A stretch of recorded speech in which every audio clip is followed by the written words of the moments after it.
Olá a todos! Nessa aula, vamos falar um pouquinho de dados digitais, ou seja, como organizamos os dados para os nossos computadores.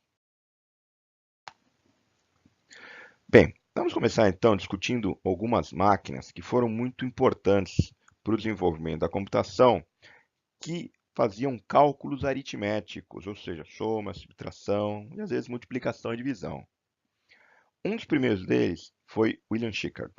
Na verdade, ele não foi muito famoso aí numa história recente, porque se desconhecia seus trabalhos. Mas hoje já são mais divulgados, se encontraram alguns esquemáticos da máquina, que ele então desenvolveu aí em cerca de 1623 para o seu amigo Johannes Kepler, desenvolveu alguns cálculos aí de astronomia, e essa máquina, mexendo aí esses equipamentos, permitiam você fazer cálculos de forma talvez mais fáceis. A máquina que tem aqui na imagem é uma réplica, não se sabe, na verdade, se existiu de fato a máquina, hoje o que se tem são os esboços. Porém, uma pessoa que de fato ficou muito famosa e tem sua importância na história foi Blaise Pascal. Existem linguagens de programação com o nome Pascal, e ele desenvolveu essa máquina, que aparece aí na imagem, que você tinha que ir rodando esses mecanismos que a gente vê na tampa. Então você ia girando e você conseguia fazer uma soma, uma subtração e visualizar. Tinha uma série de engrenagens internamente que permitiam fazer aí as operações de soma e subtração. Ele construiu umas 50 dessas máquinas, não vendeu tantas, mas de fato era um empreendedor e sem dúvida marcou aí seu nome na história da informática. Porém, uma pessoa que tinha muito impacto na sociedade matemática, principalmente com seus estudos de cálculo, foi o Leibniz. Ele, além dessa experiência em cálculo que trouxe para nós com vários teoremas e, de fato, na mesma época com Newton, discutia assuntos e se envolveu algumas polêmicas, ele desenvolveu também muitas calculadoras. Então aqui também tem uma calculadora que ele produziu, já era muito mais avançada que essas duas que a gente viu anteriormente. Você podia fazer soma, subtração, realmente multiplicação e divisão, você ia girando essa manivela e ia conseguindo fazer todas as contas. E de fato essa máquina se usou como base para a construção de outras mais recentes aí, hoje obviamente só se encontra em museu, mas que você poderia fazer operações girando alguns mecanismos. Além disso, Leibniz também fazia estudos de aritmética binária. Ele estudava como trabalhar nessa base 2 para fazer operações. Então ele tinha alguns estudos bem interessantes usando bolinhas com gravidades. Os números que usamos hoje, 1, 2, 3 e nesta ordem que todos conhecemos, levaram muitos séculos aí para evoluir e para chegar nesse formato. As civilizações antigas usavam processos muito mais simples de marcar os números, e isso foi evoluindo até chegar nesse padrão que temos hoje, que é considerado uma forma muito conveniente. Talvez no futuro usamos outro padrão de numeração, mas hoje esse é o padrão adotado por basicamente toda a sociedade do mundo.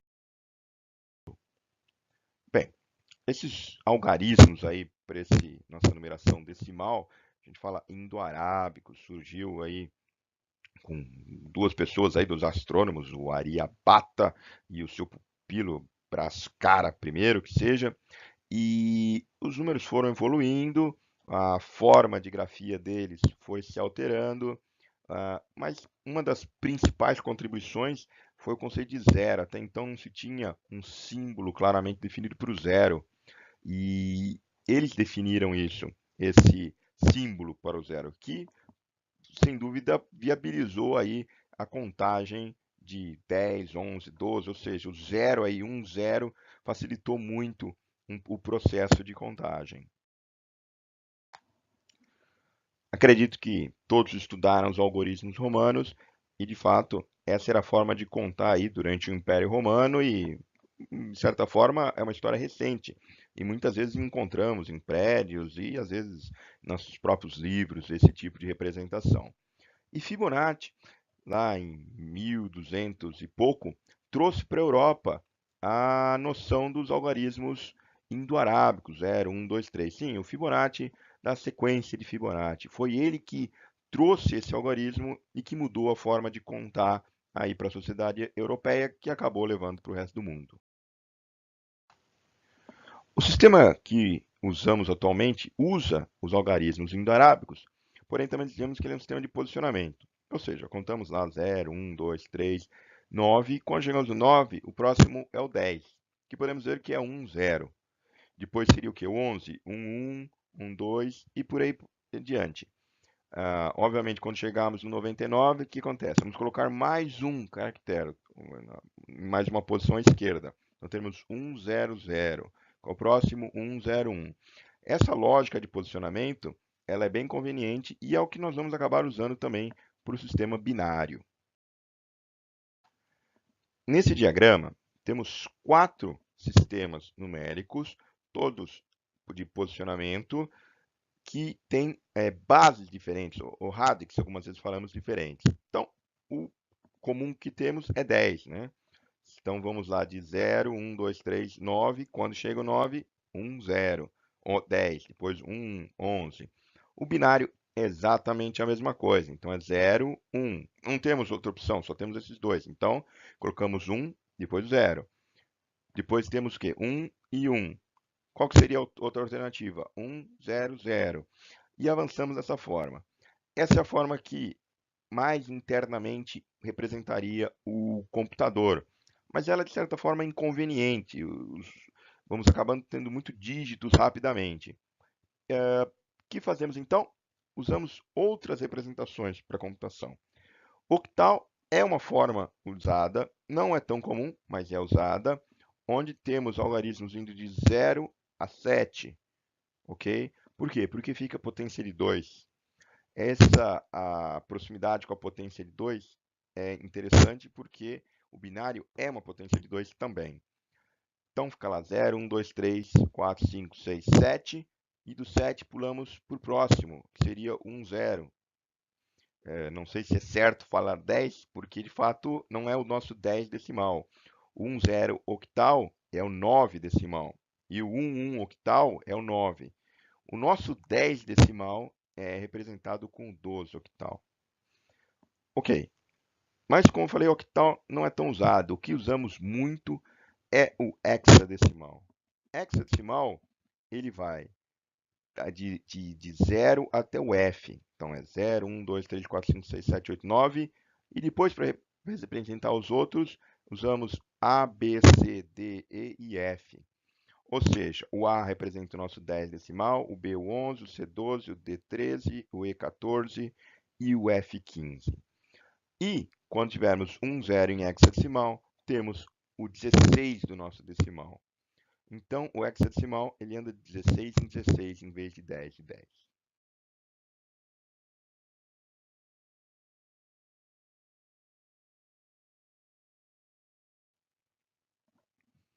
Ok, vamos trabalhar aqui com dados binários.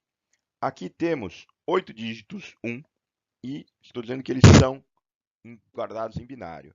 Se eu for ver esse número aqui, temos o que chamamos mais à direita do bit menos significativo. A gente vai ver muito LSB, Least Significant Bit, e, obviamente, à esquerda, o bit mais significativo, MSB. Se nós olharmos o conjunto de 4 em 4 bits, né, números binários, formam uma representação hexadecimal. Por isso a conveniência. 8 bits, ou seja, 1 byte, ele é facilmente representado por 2 algarismos hexadecimais. Como vocês viram, temos diferentes bases que usamos em computação. E, obviamente, vamos ter que ficar comutando entre uma e outra. Então, vamos estudar aqui como trocar de bases. O primeiro exemplo que nós temos aqui, base 10. Base 10 é que a gente usa na nossa vida, mas vamos tentar entender o processo. Temos aqui o número 4.729. Qual que é a proposta para entender esse número? Bem, nós pegamos aqui o primeiro dígito aqui à direita, a unidade, e multiplicamos por 10, que é a nossa base, elevado a zero. No caso vai dar 1. Então, 9 vezes 1. O próximo dígito aqui, a dezena, nós temos que multiplicar por 10 elevado à primeira. Então, é 2 vezes 10 à primeira, né? 20. Depois, o processo repete. 7 vezes 10 ao quadrado. E o 4 seria 4 vezes 10 ao cubo. Se nós somarmos tudo, teríamos o resultado. Muito óbvio, porque é de fato o que usamos. Bem, vamos trabalhar agora na base 2. E o raciocínio é o mesmo. Então, nós temos aqui o primeiro dígito aqui à esquerda, o 1. Eu vou fazer o quê? 1 vezes 2 elevado a 0. Depois, o outro dígito, esse 0 aqui. O que eu vou fazer? 0 vezes 2 elevado à primeira. Bem, será 0 mesmo. Próximo, 0 vezes 2 elevado ao quadrado. E, finalmente, 1 vezes 2 elevado ao cubo. Dessa forma, eu consigo converter esse número em binário para decimal. Para converter um número de decimal para binário, a estratégia é ligeiramente diferente. Começamos fazendo uma divisão simples. Supomos que fosse 37 o nosso número. Pegaria 37, dividiria por 2. O que eu sei? Que a divisão é 18, mas me resta 1. Esse resto que é o que eu estou interessado agora. Então, vamos guardar esse 1 aqui. Agora eu vou pegar o 18 e vou dividir por 2 de novo. É 9 e o resto 0. Dividir o 9. Ele é 4 e me resta 1. Novamente dividir o 4 por 2. 2 e 0. E o por 2 é 1 e 0. Então, assim, eu não tenho mais o que dividir aqui. Agora, o que eu vou pegar? Eu vou ver esse número e a gente enxerga ele mais ou menos nessa ordem aqui. Esse primeiro 1 aqui, ele é o número mais à esquerda, depois esse é o outro. Então, a construção que eu tenho aqui, 37 em decimal é igual a 100101. Vamos ver agora outras conversões. Por exemplo, um octal. 6734 em octal. Como é que eu converto isso para a base 10? Bem, regra é sempre a mesma. Então, eu tenho aqui, ó, 6 vezes 8 ao cubo, mais 7 vezes 8 ao quadrado, mais 3 vezes 8 à primeira, mais 4 vezes 8 a 0. Faço todas as operações, vou chegar à conclusão que esse número é igual a 3.548 em decimal. Em hexadecimal, também, a regra não muda. 1F8 em hexadecimal, o que eu faço? 1 vezes 16 ao quadrado, mais F.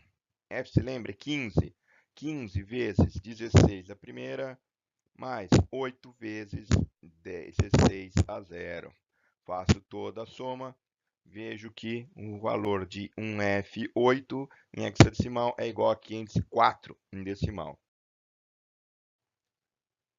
Da mesma forma que fazemos operações com número decimal, podemos fazer com binários. Então, temos aqui 1001 e 0010.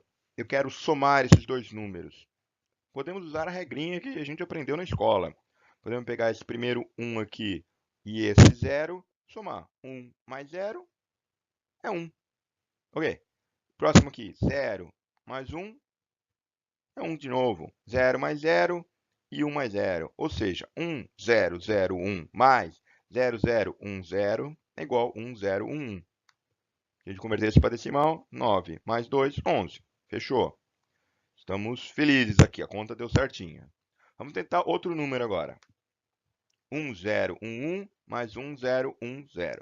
Vamos somar aqui o primeiro 1 com o primeiro 0. Deu 1. Aqui nós temos 1 e 1.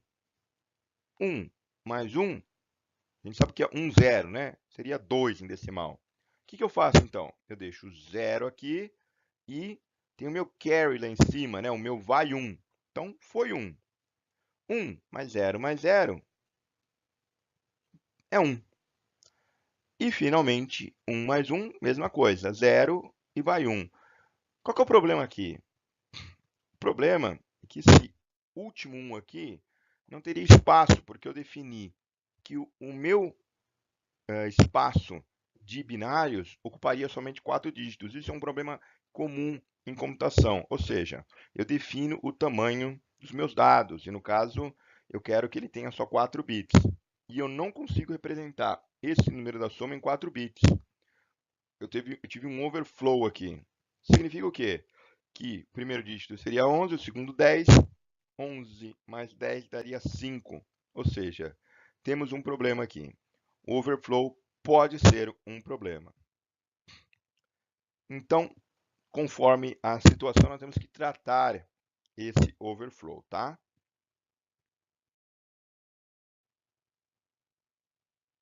Ok.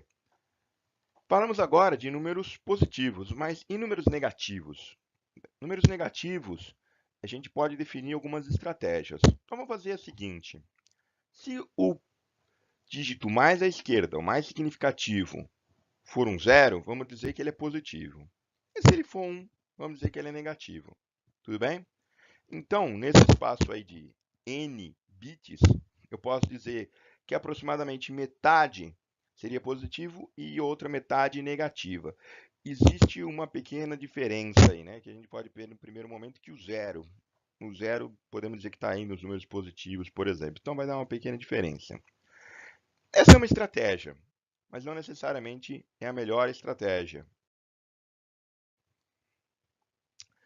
Uma estratégia que é usada em computadores, na verdade, é a estratégia usada nos computadores, em todos os computadores, na verdade, para números binários negativos, é usar o complemento de 2. O complemento de 2, ele usa realmente essa definição que o 1 à esquerda define o número negativo, porém, a sequência não é a mesma. O que ideal, vamos ver aqui nessa tabela à direita. Temos o zero aqui, ó. Zero é 0, 0, 0, 0. Tudo zero é o zero. O 1, a gente pode dizer 0, 0, 0, 1. Ok? Até aí não mudou nada. O negativo que mudou. Veja aqui como é que é o menos 1. É 1, 1, 1, 1. Ou seja, o menos 1 são todos os bits com 1. Ou seja, é uma grande inversão aí.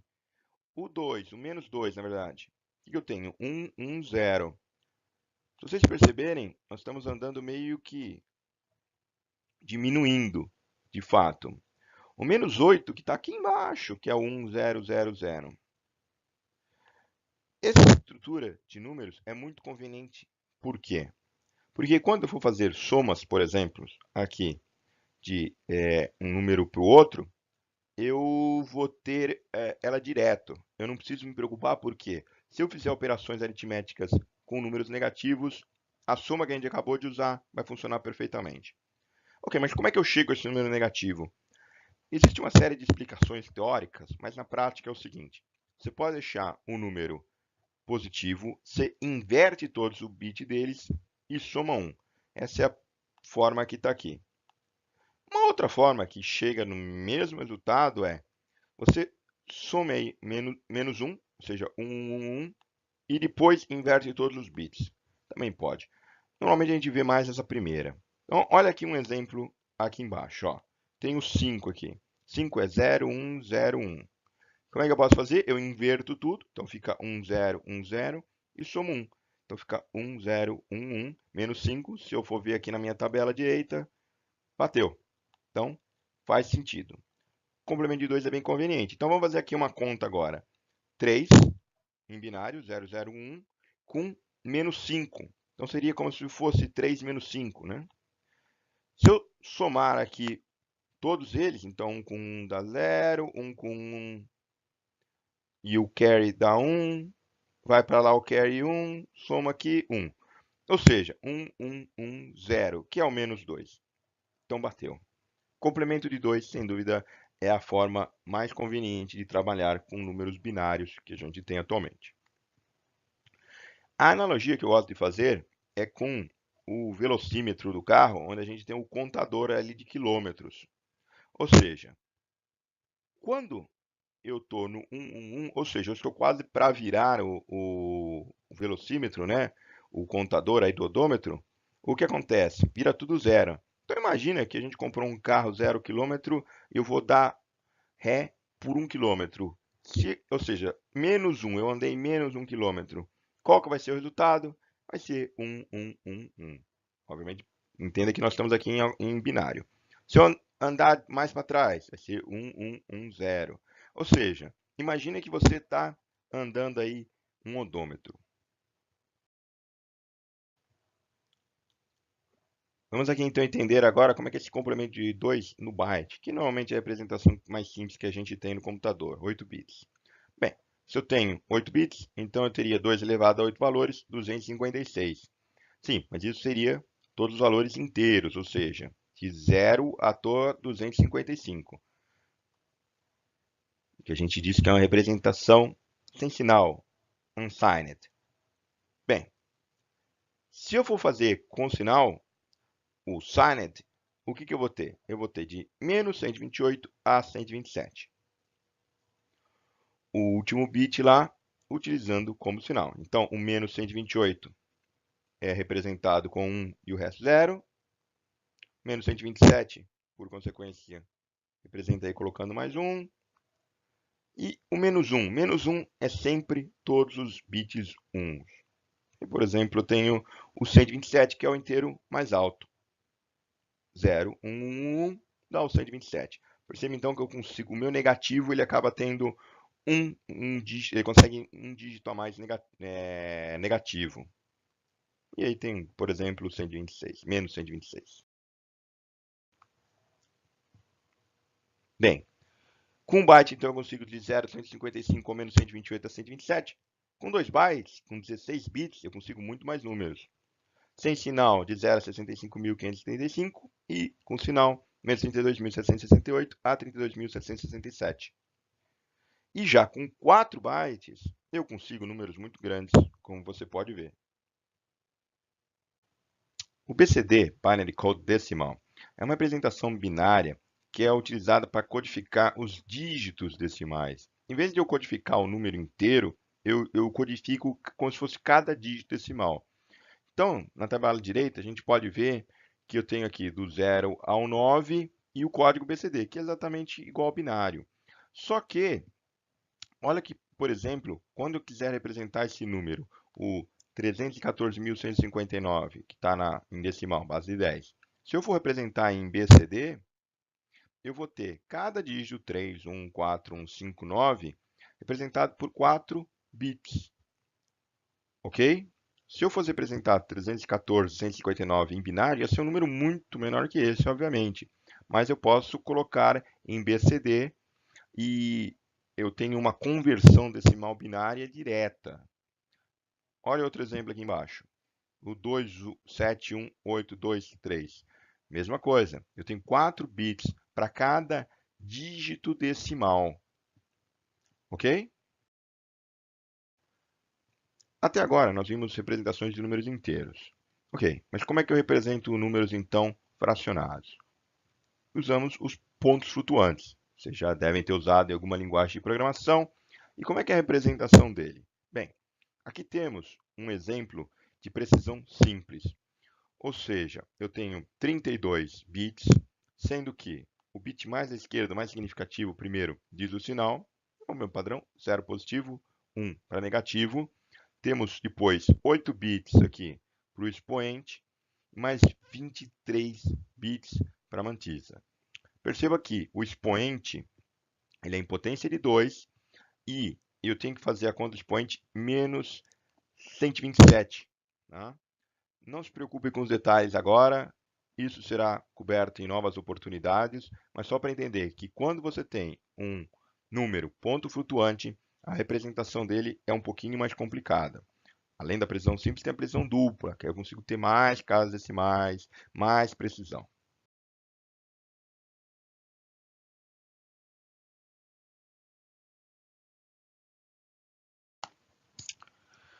Uma forma de guardar dados é em arquivos. E os arquivos, vamos dizer que podemos dividir em 2 subgrupos, textos e binários. Arquivos de textos são essas sequências de caracteres. Esses caracteres eles são definidos por uma tabela. Temos aqui o ASCII ou o Unicode, que definem o que cada número representa em caractere. Okay? Depois temos os arquivos binários, como vemos na frente também. Esses arquivos podem ser imagens, dentre outros tipos de dados. A forma mais básica e padronizada é essa tabela ASCII. A tabela ASCII me diz o que cada conjunto, aqui no caso de 7 bits, ou seja, nem chega a 1 byte, são 7 bits, representa de caractere. Então, a letra A maiúscula, por exemplo, o que ela é? Ela é o código 65 e decimal. Ou seja, se eu pegar 65, converto para binário, armazeno no arquivo, ele vai estar representando a letra A. É basicamente assim que funciona. Eu tenho uma tabelinha que diz o que cada número significa em letra. Atenção especial para esses dois aqui, o line feed e o carriage return. Eles são usados para definir fim de linha em textos, de arquivos textos normal. Existe uma pequena diferença aí que no Windows e ambientes Unix, Windows usa o carriage return e o line feed. Isso aí, obviamente, você vê que vem do tempo das máquinas de escrever. E em ambientes Unix, em geral, só se usa o line feed. A tabela ASCII tem 127 caracteres, mas hoje precisamos de muito mais caracteres que isso. Existem diversas línguas, aí chinês, japonês, com caracteres diferentes, fora símbolos aí que nem euro, símbolo de libra, centavo. Para fazer a representação de todos esses caracteres, a tabela UTF-8, no caso, foi criada. Essa tabela ela é interessante pelo seguinte, ela se adapta conforme a frequência ou o quão raro é um caractere. Então, os caracteres ASCII básicos, eles estão lá. É a primeira linha ali, ó, 0xxxx, ou seja, isso aqui é basicamente a tabela ASCII. Outros caracteres, eles são representados da seguinte forma. Eu tenho 2 bytes, que nem nessa linha aqui. Esses 2 bytes, eles permitem um outro conjunto aí para definir caracteres.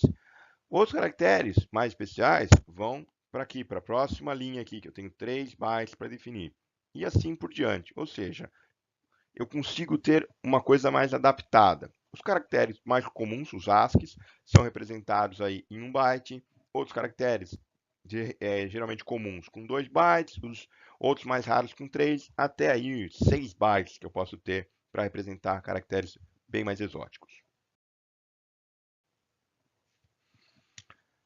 Imagens também podem ser representadas em arquivos de texto. Então, por exemplo, tem aí uma sprite, digamos, do Mario, que eu quero representar ele só com bits.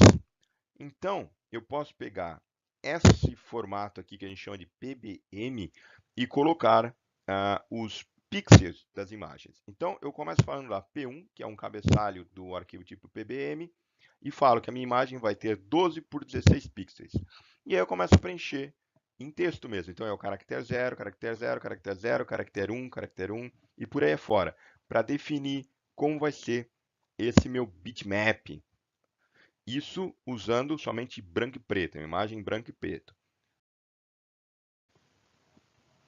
Aqui está a representação PGM, é um outro formato para armazenar também imagens com tons de cinza. Então, da mesma forma, botei lá P2 de cabeçalho, 12 por 16 de tamanho da imagem, 255. O que quer dizer isso? Eu vou ter 256, no caso, tons de cinza, de 0 a 255. E aí eu começo a colocar os tons. Então, tem lá 181, um cinza. Então, começa 181, 181, 111. É um cinza um pouquinho mais escuro. Daqui a pouco volto para 181. Ou seja, eu tenho os tons aqui, né? Ou seja, eu tenho o 0, que é um preto total, e o 255, que é um branco total. E, finalmente, temos as cores. Então, aqui eu tenho uma representação do Mario aí já com algumas corzinhas. Você vê que aqui eu estou representando em hexadecimal, porque é conveniente. E aqui está o arquivo, mesma coisa, P3, 12 por 16, 255. E aí você vê que eu tenho três números sempre na sequência: 107, 140, 255. Ou seja, eu tenho a combinação do vermelho, verde e azul, RGB. 107, componente vermelho, 140 verde, 255 azul. Então é sempre de 3 em 3. Eu vou misturando essas cores primárias e eu consigo combinar para fazer essa imagem.